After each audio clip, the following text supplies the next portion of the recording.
Scouts of America. Some of you are probably familiar that the Boy Scouts of America has been really under attack lately by a lot of different outside organizations. And I felt compelled to speak about it as an Eagle Scout myself and somebody who has a stake in the future of scouting programs.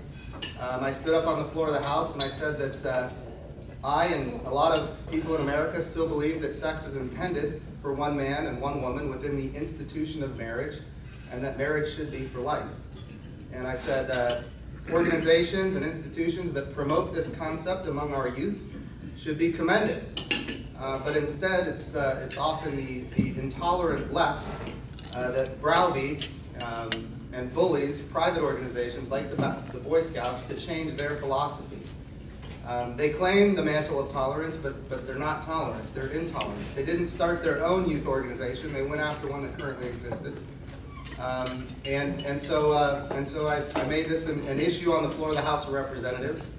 And I think it's something that really caught a lot of people by surprise, because a lot of people aren't talking about this. A lot of people believe it. A lot of people think it's important.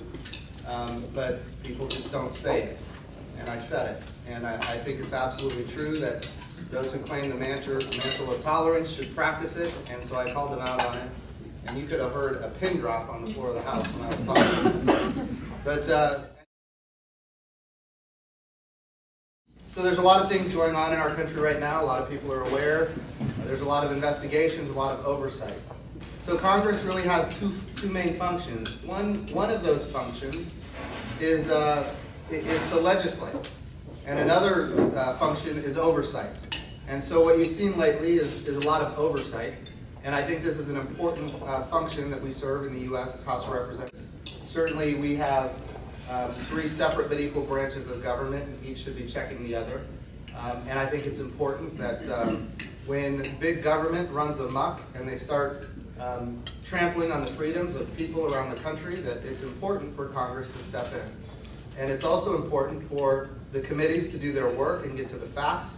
And it doesn't happen overnight, so it will take time.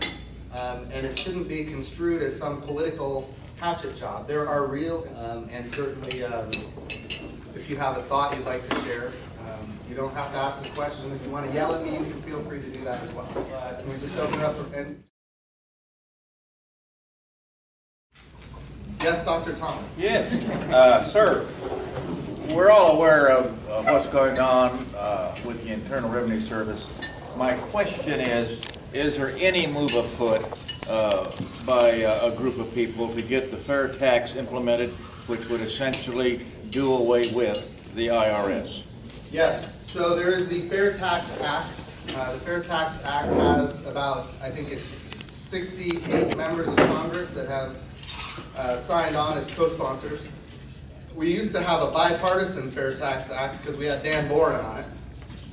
Once he left the House of Representatives, now it's all that. I'm looking fervently to find a Democrat to co-sponsor it. But as far as the IRS goes, here's what we know.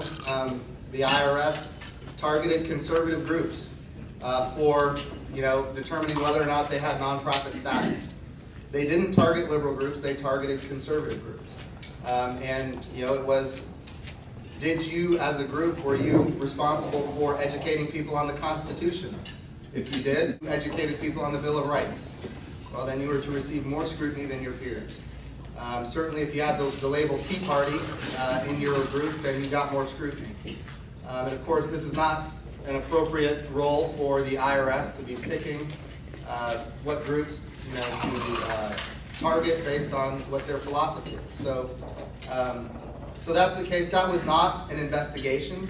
That was an audit by the Inspector General of the IRS, of the Treasury. And so this is not, again, it's not an investigation. So there's a lot of information that we don't know yet. It was, by the way, the only reason this audit occurred is because members of Congress requested it. So this is conservative groups that felt like they were being targeted, calling their members of Congress, and the members of Congress calling on it. And I think that's an important thing as we work through this. As a member of Congress, I'd love to know, we were just talking earlier, if there's any stories about maybe people who have had issues with the IRS or feel like they've been treated unfairly or targeted specifically, please let me know. These are stories that I'd love to tell.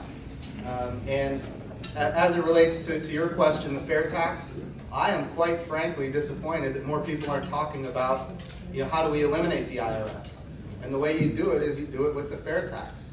You eliminate taxes on income, taxes on capital gains, taxes on dividends, taxes on interest, the death tax. Get rid of all these taxes and have a tax on consumption. So if you eliminate all those taxes, what happens is all those taxes are embedded in the price of everything we buy as American citizens.